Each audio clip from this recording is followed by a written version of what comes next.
एक बड़ा अच्छा जोक चलता है कि दो लोगों में व्हाट्सएप पे प्यार हो गया। व्हाट्सएप पे सब मैसेज चल रहे हैं, तुम ऐसी दिखती हो, तुम भी ऐसे दिखते हो, तुम ये हो, तुम वो हो, जो शुरुआत में लफाजी होती है वो सब बातें चल रही हैं। तुम्हें देखती हूं तो ऐसा हो जाता है, तुम्हें देखता हूं तो ऐसा हो जाता है, आसमान के बादल हट जाते हैं, सूर्य झुक जाता है, ये सब तमाशा। मन करता है तुम्हारे साथ जीवन गुजारूं, मेरा भी मन करता है गुजारूं, और हो गई शादी। बात की ही नहीं, व्हाट्सएप ही होता रहा। और उसके बाद फोन पे पहली बार जब पहली बार मिले तो पति ने कहा, घूमने के लिए कहाँ चले? पत्नी बोली, दम्मू ततबील।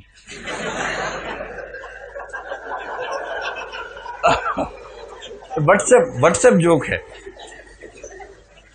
और उसके बाद नीचे लिखा है, अब जाओ जब दम्मू ततबील। अब एक गधे पहले बात तो कर लेता, और दम्मू ततबील जाओ। इसका रिवर्स भी हो सकता है, पति भी ऐसा हो सकता है, पर हमारे चुटकुलों के केंद्र में महिलाएं होती हैं, इसलिए चुटकुलों में पत्नी ही ऐसी मिलेगी जो दम्मू ततबील बोलेगी, पुरुष ऐसा नहीं मिलेगा, क्योंकि चुटकुले भी उसी वर्ग पे होते हैं जो कमजोर होता है। ये हर समाज की स्थिति ऐसी है। अब समझ में आया इसको। अच्छा, अब तक ये परेशान थे कि नक्शे में दम्मू ततमील कहाँ है भाई। आ गया समझ में फाइनली। कहाँ कहाँ के लिए बोल रही है, कहाँ के लिए बोल रही थी? हैं? बताओ ना कहाँ के लिए बोल रही है। हाँ, जम्मू कश्मीर के लिए बोल रही। लेकिन पहले आवाज सुनी नहीं थी, केवल व्हाट्सएप से प्यार हो गया था, वो भी टेक्स्ट मैसेज से हुआ, वॉइस मैसेज दिया ही नहीं। इसलिए कहते हैं जब प्रेम प्रेम हो, एक तो पानी साथ में लेके जाओ। जब कोई बहुत तैयार हो गया ना, एक बरसात तो बनती है, किसी तरह से नायक नायिका एक दूसरे के चेहरे पर पानी जरूर मारे एक बार कम से कम, ताकि मूल चेहरा समझ में आए। एक बार, आजकल तो फेसबुक की फोटो और सोशल मीडिया की फोटो जो होती है ना, असली व्यक्ति कैसा है तो फेसबुक फोटो प्लस आधार कार्ड फोटो बटा 2, उन दोनों को जोड़ के 2 से भाग करेंगे तब असली व्यक्तित्व समझ में आता है। वो आधार कार्ड जितना बुरा नहीं है और फेसबुक जितना सुथरा नहीं है, दोनों के बीच की स्थिति है। तो पानी वानी एक बार मार लेने से, जब बंबई में बाढ़ आई तो उसमें जोक्स बने बहुत सारे कि एक औरत बच्चे को बचा रही थी, बाढ़ में वो डूबने लगी, किसी से बाहर निकली, बच्चा चिल्लाने लगा जोर जोर से, माँ को पहचान नहीं पा रहा था कि किसकी गोदी में हूं, क्योंकि पानी आ गया ज्यादा। तो ज्यादा ठीक रहता है कि लोग पहचान ले कि ये वो व्यक्ति है, हमेशा थोड़ा ऐसा नकली कुछ होगा, ऐसी थोड़ा बातचीत कर लें, वो सब थोड़ा आइडिया ठीक से रहे, वरना क्या हो जाएगा, दम्मू ततमील हो जाएगा। इसका हुआ ना, अभी देखिए इसका कैसे हुआ। तो मिला जुला है नहीं। शुक्ल जी कह गए हैं कि परिचय से पहले केवल लोभ है, किसी के रूप को देखकर मर मिटना लोभ का मामला है। प्रेम तो तब होगा जब गहरा परिचय होगा, और परिचय में साहचर्य जरूरी है। कुछ घंटे गुजारे हैं, बातें हुई हैं दुनिया भर की, तब जाके समझ में आता है कि व्यक्ति कैसा है। और सबसे गहरा प्रेम शुक्ल जी कहते हैं जो बचपन का प्रेम है, जैसे कृष्ण और राधा का है। लरिकाई को प्रेम कहो अली कैसे छूटे, उद्धव से कह रही गोपियां, बचपन का प्रेम है भंवरे, तू नहीं समझेगा, बचपन का प्यार है, छूटेगा नहीं तेरे छुड़ाने से, इतना गहरा प्यार है।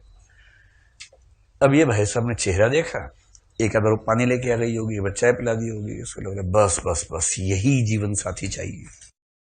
शादी कर ली है, और बाद में पता लगा कि इसका दिमाग खिसका हुआ है। सचमुच, मतलब मैं मजाक में नहीं कह रहा हूं, मनोरोग है। और ये मतलब स्प्लिट पर्सनैलिटी है, अपरिचित, जैसे फिल्म देखी आपने, ये वैसी पर्सनैलिटी है।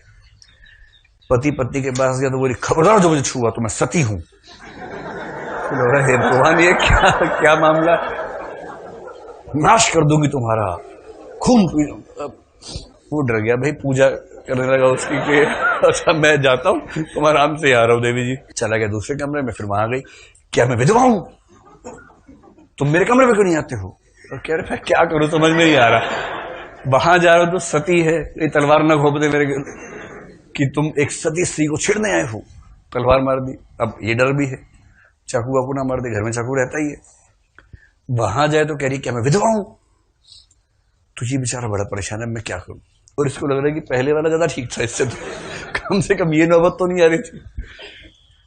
तो उससे अपने दोस्त को बोला जिसकी बहन है कि यार ये क्या ड्रामा हुआ। उसने जवाब ही नहीं दिया।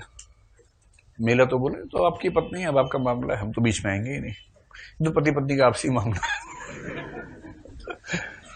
अंत में ये भाग गया अपना घर छोड़ के। इसको लगा यहां रहने से अच्छा कि मर जाऊं या भाग जाऊं। भाग गया, एक और स्थान पे जाके रहने लगा। वहां रहने लगा तो एक दिन इसको वहां पर बीना और पाशी दिख गए। इसको बड़ा औत्सुक्य मन में आया, पीछे पीछे भागा, पाशी को आवाज दी, वो मुड़ा और तब पता लगा कुछ दिन यहां रहने वाले वो लोग। ये रोज अपने बेटे से मिला, उसके साथ घूमने लगा। जमाना कैसा है इस पर एक मजाक है कि अपने बेटे के साथ घूम रहा था, पब में चला गया, रोज जाता था। और वहां के दरबार लोग आपस में क्या बात कर रहे हैं कि साहब रंगीन तबीयत के आदमी हैं, आज एक बच्चा लाए हैं, उसके बेटे के बारे में ऐसी बात। और वो सुन के उसको कैसा लगा होगा आप सोच के देखिए। और अंत में पाशी चला गया अपनी माँ के साथ। बीच में ऐसा लगने लगा कि शायद रिश्ते फिर से जुड़ेंगे, लेकिन नई कहानी है ये। प्रेमचंद होते तो विवाह करवा के मानते फिर से इन लोगों का कि बैठो दोनों, कान पकड़ो दोनों, ठीक है बैठो। बड़े प्रेमचंद है नहीं, ये मोहन राकेश है। इनका अपना ठीक नहीं चल रहा तो इससे क्या ठीक चलाएंगे। सारे नए कहानीकार तो उसी दौर के लोग हैं, उनको अपनी जिंदगी में वो सब झेलना पड़ता है।